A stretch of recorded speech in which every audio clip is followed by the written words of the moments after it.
오늘은 복 있는 사람 시리즈의 두 번째 시간으로 애통하는 자의 위로 하나님 나라라는 제목을 가지고 여러분과 함께 말씀을 나누도록 하겠습니다. 이곳 가운데 이미 예수님을 만나신 분들이 계십니까? 예수님을 여러분의 구주로 모신 분들이 계시는지요? 예, 이곳 가운데에 있는 줄 믿습니다. 그분들은 이미 복을 받으신 분들입니다. 그런데 아직도 긴가민가 하시는 분들이 있으신지요? 내 생각과 내 마음으로 전심으로 아직 하나님을 사랑하지 않는 것 같고 또 주님을 나의 구주로 모시며 살아가고 있지 못하는 것 같다라는 그런 생각이 드시는 분들도 계시는지요? 제가 지난주에 말씀드린 것처럼 예수님을 만나고자 한다면은 예수님은 여러분을 만나 주실 줄 믿습니다. 그 믿음을 가지고서 우리 계속해서 함께 말씀을 나누도록 하겠습니다.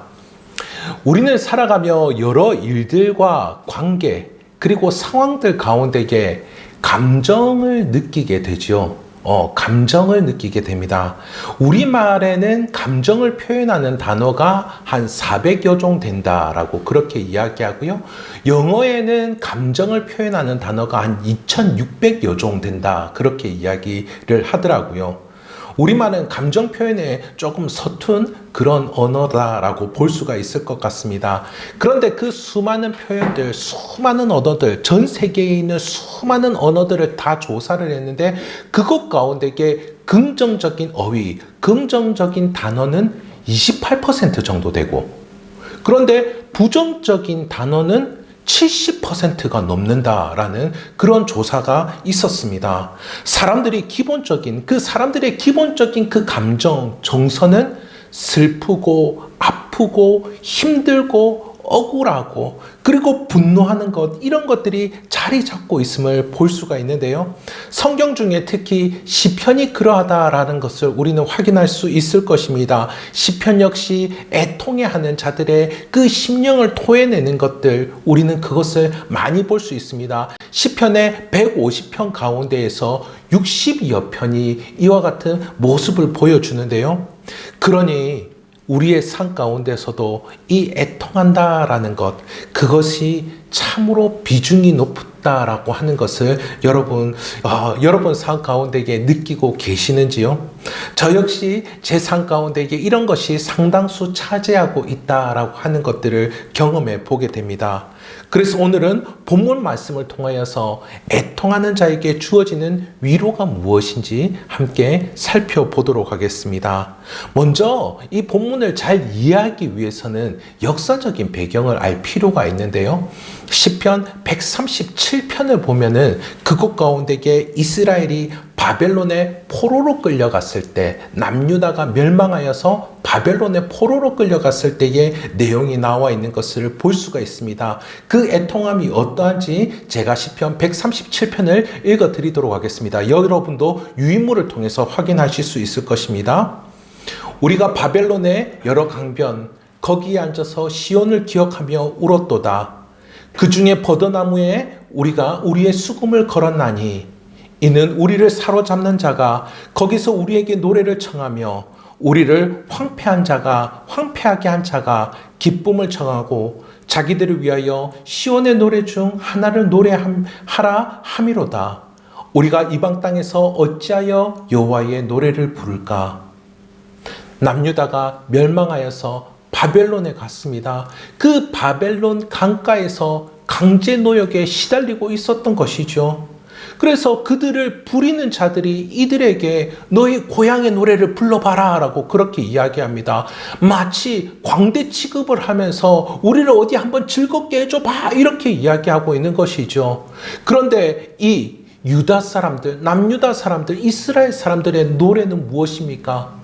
모두 다 하나님을 찬양하는 노래지요. 어찌 그곳 가운데에 와서 그 사람들 즐겁자고 하나님을 찬양하는 노래를 그들 앞에 부를 수가 있겠습니까?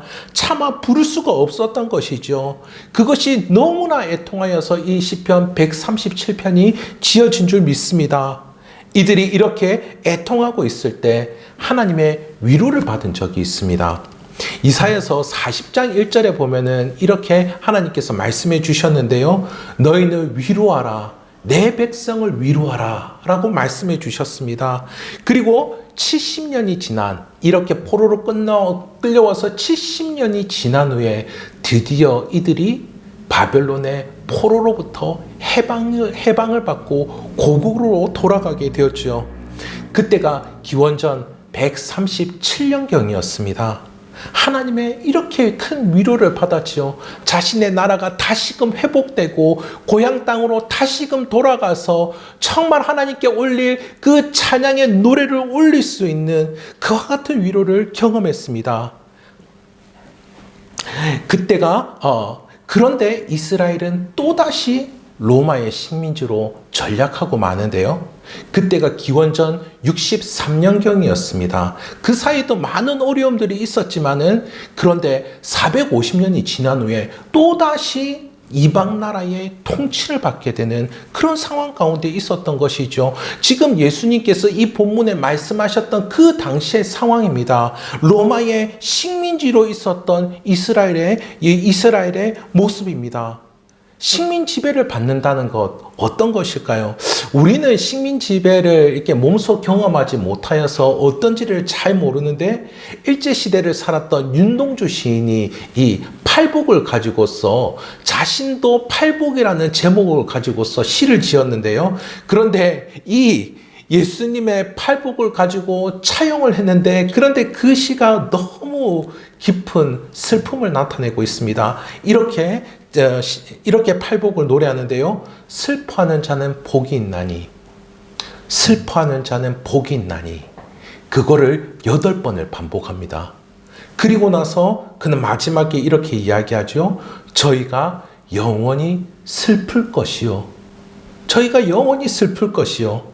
식민지의 상황이 얼마나 비참한지 느낄 수가 있죠. 그런데 저는 이것이 단지 슬플 거다라는 것에 그치지 않는다라고 믿습니다.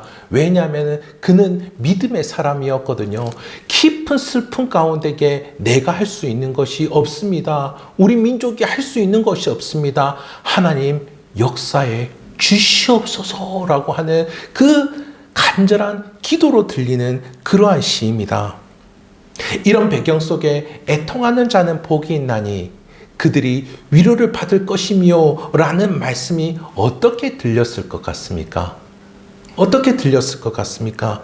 예수님의 이 말씀을 들으며 당시 유대인들은 생각을 했을 것입니다. 이전 바벨론에서 애통했던 그들의 조상들이 떠올랐을 것입니다. 그때 위로하라, 내 백성을 위로하라 하신 하나님의 말씀이 떠올랐을 것입니다. 그렇다면 본문 당시 예수님은 어떤 말, 누가 할 수 있는 말을 한 것입니까?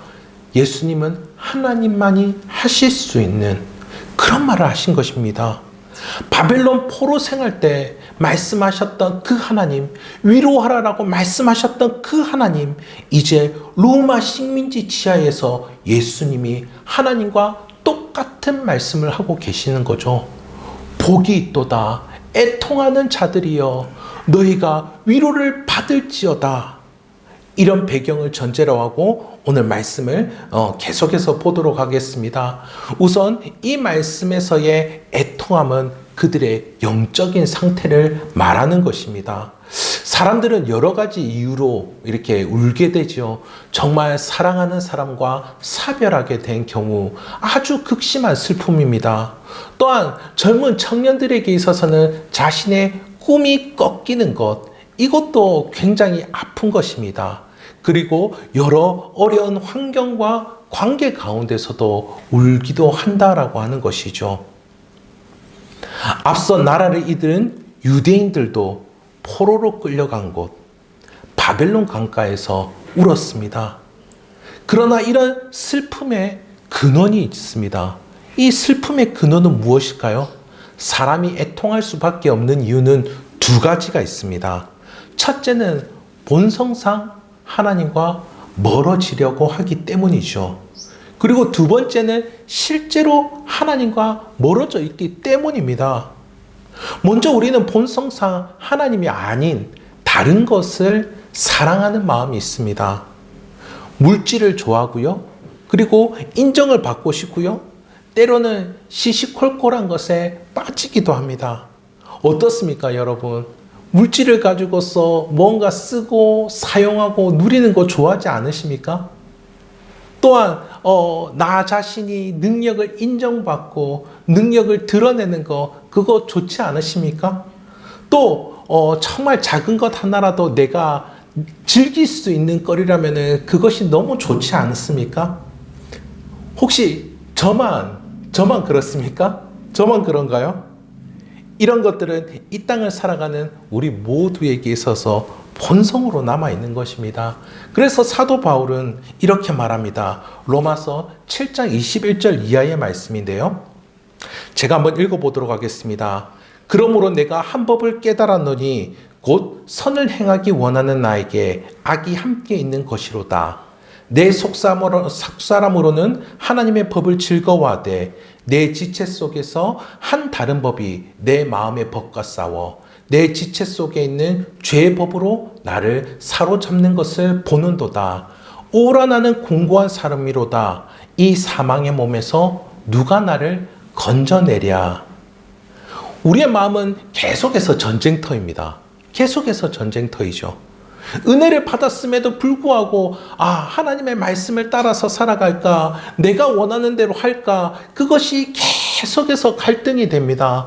내 마음 중심을 놓고서 내 자아와 성령 하나님이 각축전을 벌이는 그런 형국입니다. 그래서 사도 바울도 이렇게 고백하고 있습니다. 오라 나는 공고한 사람이로다. 이 사망의 몸에서 누가 나를 건져내랴 말하며 애통해하는 그런 모습이죠. 우리도 이렇게 하지 않습니까? 우리도 이렇게 하지 않습니까? 내가 원래 이렇게 안 하려고 그랬는데, 내가 이렇게 하고 싶은 생각은 없었는데 이러지 않습니까? 하나님의 말씀이 좋은 건 너무 알겠는데 왜 이렇게 내가 살지 못하는 걸까? 왜 그 말씀대로 행하지 못하는 걸까? 그렇게 생각하지 않습니까? 우리는 이런 모습 가운데 애통할 수밖에 없다라고 하는 것이죠. 또 이렇게 마음속에 갈등이 일어나는 그 이상으로 우리는 실제로 하나님과 멀어져 있을 때 애통할 수밖에 없습니다. 지금 현재 여러분 어떠신지요? 여러분은 여러분과 하나님 사이의 거리가 어떻습니까? 나와 하나님 사이의 거리가 1점부터 10점까지 있다 라고 했을 때 10점이 가장 좋고 1점이다 라고 한다면 여러분은 한 몇 점 정도 될 것 같습니까? 하나님과 여러분의 사이가 어느 정도 간격인 것 같습니까? 하나님과 가까운 모습 가운데에 있으신지요? 그런데 우리는 하나님과 전적으로 한마음 되지 못하는 그런 마음 가운데에 살아간다라고 하는 것이죠. 이 이스라엘이 멸망당한 이유, 남유다가 멸망당한 이유 너무나 잘 알고 있습니다. 예레미야서 8장 14절 제가 유인물 만들었는데 유인물 한번 확인해 볼까요? 유인물 통해서 예레미야서 8장 14절 함께 읽어보도록 하겠습니다. 예레미야서 8장 14절의 말씀입니다. 다 함께 읽도록 하겠습니다. 시작. 우리가 여호와께 범죄하였으므로 우리 하나님 여호와께서 우리를 멸하시며 우리에게 독한 물을 마시게 하심이니라. 이스라엘이 하나님을 떠나 범죄했기 때문에 나라가 망했던 겁니다. 하나님과 멀어지게 되면 반드시 증상이 나타나게 되어 있습니다. 이스라엘처럼 나라가 망하기도 하고요. 그리고 어떤 사람들은 일과 관계가 깨어집니다. 그리고 인생이 어그러지기도 합니다. 하나님과 관계가 멀어지게 되면은 제일 크게는 우리의 삶 가운데에 사랑과의 관계가 단절이 되는 그런 모습을 볼 수가 있습니다. 10계명의 그 계명들이 뒤집어지는 것이거든요. 이런 모습이 어떻게 나타나냐면은 사람보다 돈을 더 중요하게 생각하는 그런 일들이 벌어집니다. 하나님보다 재물을 더 소중하게 여기는 그런 일들이 벌어지게 된다라고 하는 것이죠. 하나님과 멀어지게 되면은 그런 내 외부에 있는 그런 문제들 뿐만 아니라 어때요? 내 자존감에도 문제가 생깁니다. 자존감에도요. 굉장히 내가 명예스러워지려고 온갖 노력을 다하든지 아니면은 철저히 그 마음이 무너져서 인정받지 못하는 마음 가운데에 낭망하게 되는 그런 모습들도 볼 수 있다라고 하는 것이죠. 이런 증상을 경험하면 어떻습니까? 우리는 아플 수밖에 없다라는 거죠. 아플 수밖에 없다는 거. 그리고 그 무엇보다도 이와 같은 증상이 일어나게 된 그 이유가 하나님과의 관계가 멀어졌기 때문이다라고 한다라면은 우리는 더더욱 애통해 할 수밖에 없을 것입니다. 그런데 이렇게 애통한 자들에게 예수님이 왜 복되다라고 그렇게 이야기하셨을까요? 왜 아프고 힘들어서 자기 앞에 나온 사람들에게 왜 복되다라고 그렇게 이야기하셨을까요? 왜냐하면은 예수님만이 진정한 위로를 주실 수 있기 때문임을 믿습니다. 우리는 위로를 받는다라고 하면은 감상적으로 여겨질 때가 많지요. 따스한 손길, 온유한 눈빛 이런 것들을 생각합니다. 우리 자매님들 어떻게 생각하십니까? 위로하면은 따스하게 품어주는 것, 그리고 온유한 눈길로 바라봐주는 것 이런 것들을 위로라고 생각하십니까? 물론 이것도 너무 중요할 것입니다. 그런데 앞서 말씀드린 것처럼 첫 독자였던 이 유대인들에게는 이 말씀, 오늘의 이 말씀이 아주 실제적으로 느껴졌다라고 하는 것이죠. 예수님을 만나서 애통하는 자는 복이 있나니 너희가 위로를 받을 것이며 이 이야기를 들을 때 예수님이 나를 따뜻하게 안아줄 거야 이 정도를 기대하지는 않았다라고 하는 겁니다. 왜냐하면 유대인들에게 있어서 이 위로라고 하는 것은 나라를 회복하는 데 있었기 때문입니다. 나라를 회복하는 데 있었다라고 하는 것이죠. 실제로 그들의 조상이 바벨론으로 끌려가서 식민지 생활을 마감하고 위로하라, 내 백성을 위로하라, 그 하나님의 말씀과 같이 고국의 땅으로 돌아왔을 때 그들은 진정한 위로를 경험했습니다. 그러니 예수님께서 이 위로의 메시지를 제자들과 무리에게 전할 때에 그들은 무슨 생각을 했겠습니까? 그들 역시 지금 우리가 이 지배를 받고 있는 로마의 치하로부터 풀려나야 돼, 해방을 받아야 돼, 이런 생각을 했을 것입니다. 그런데 예수님께서 주시는 위로는 로마로부터 풀려나는 그 정도가 아니다라고 하는 것이죠. 그것을 위해서 하나님의 아들 예수 그리스도가 이 땅 가운데 오신 것이 아닌 것입니다. 예수님께서 우리에게 주시고자 하는 나라는 어떤 나라일까요? 예수님께서 우리에게 주시고자 하는 나라는 이스라엘 이런 나라가 아닙니다. 여러분 이스라엘에 살고 싶으십니까? 어떠십니까? 가자 지구에 계시고 싶으십니까? 어떠십니까? 절대로 그렇지 않겠죠. 주님도 우리에게 그 나라를 주시지 않으셨습니다. 주님은 우리에게 무엇을 주셨냐면 하나님 나라를 주셨습니다. 하나님 나라를요. 예수님께서 제자들에게 회개하라, 천국이 가까웠느니라 라고 말씀하셨죠. 천국, 하나님의 나라에 사는 것, 그것이 우리에게 진정한 위로가 됨을 믿습니다. 오늘 본문의 3절과 4절을 다시 한 번 더 확인해 보도록 하겠습니다. 오늘 본문의 3절과 4절을 여러분이 한번 눈으로 확인해 보십시오. 가난한 자의 복은 무엇입니까? 가난한 자의 복은 천국입니다. 그리고 애통하는 자의 복은 무엇입니까? 위로입니다. 그렇다면 여기서 여러분 가난한 자와 애통하는 자, 이 사람이 두 부류의 사람이겠습니까? 아니면 한 부류의 사람들이겠습니까? 이들은 결코 다른 부류의 사람들이 아닙니다.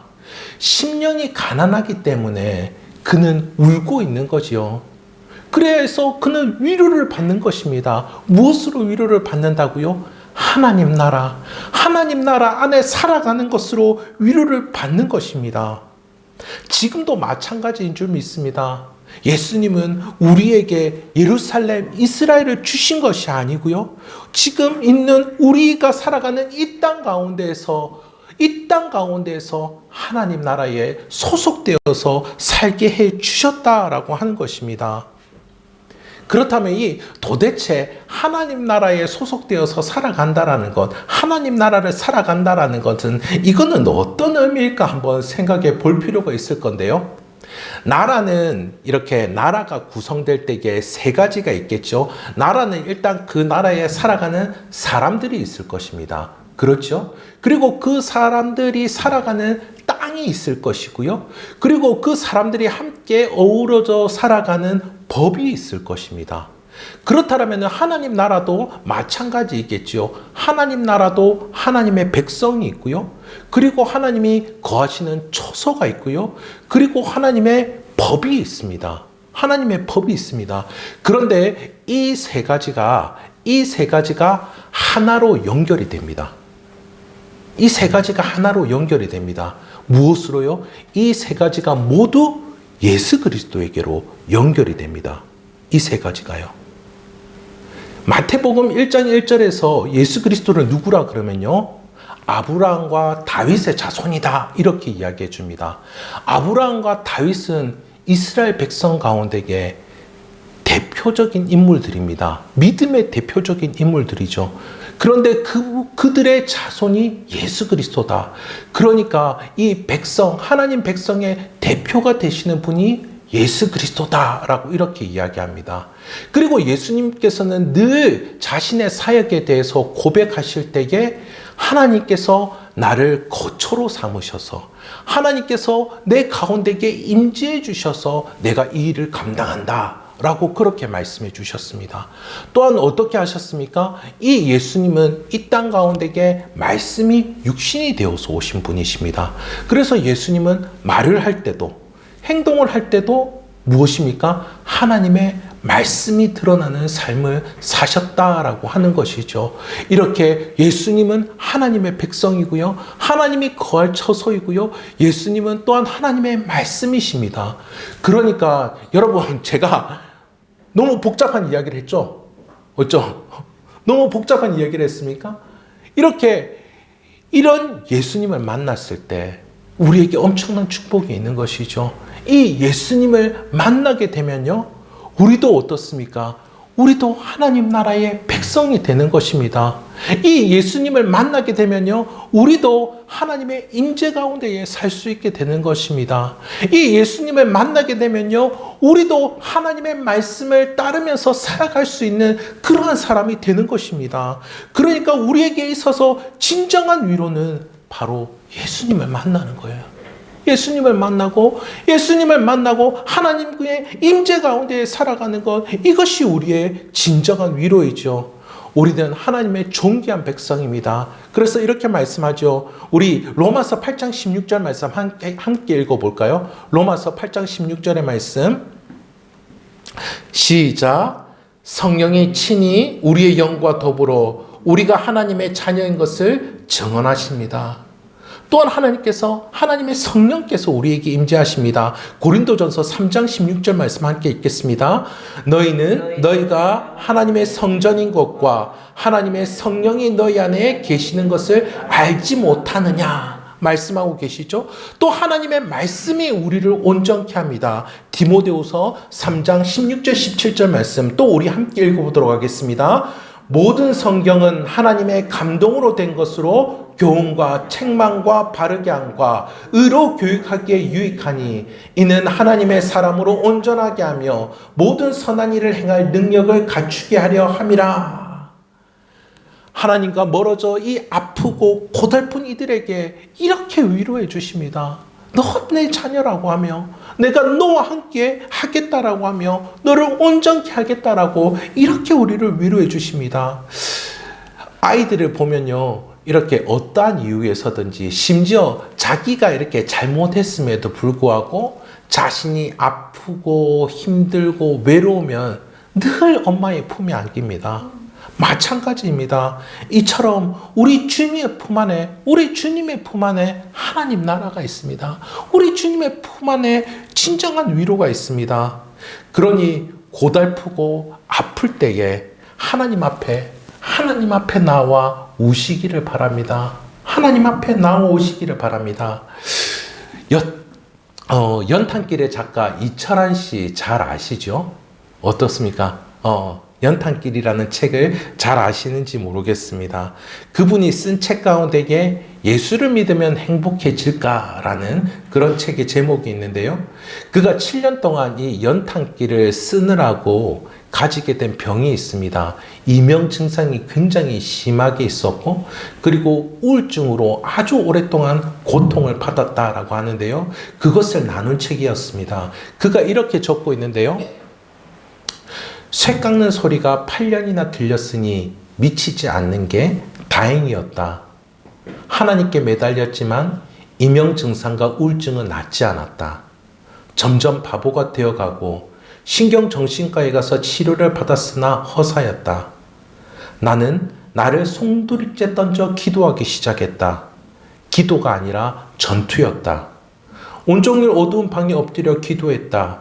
기도하다 지치면 쓰러졌고 다시 정신이 들면 기도했다. 전투는 한 달이 넘도록 계속됐다. 기도는 나를 낮추는 시간이었다. 하루는 머리가 텅 비워지면서 한 줄기 빛이 마음 깊은 곳을 파고들었다. 하나님, 제가 이렇게 고통스럽게 눈물을 흘리는데 하나님은 어디에 계신지요? 어두운 방 안에서 하나님과 나는 오랫동안 대화를 나눴다. 하나님, 이 고통을 이길 수 있게 해주세요. 다시 일어서면 저 하나만을 위해 살지 않겠습니다. 저보다 어려운 사람들의 손을 따뜻하게 잡아주겠습니다. 나는 소리쳐 말했지만 하나님은 침묵으로 말씀하셨다. 가을의 끝자락 아침부터 전화벨이 울렸다.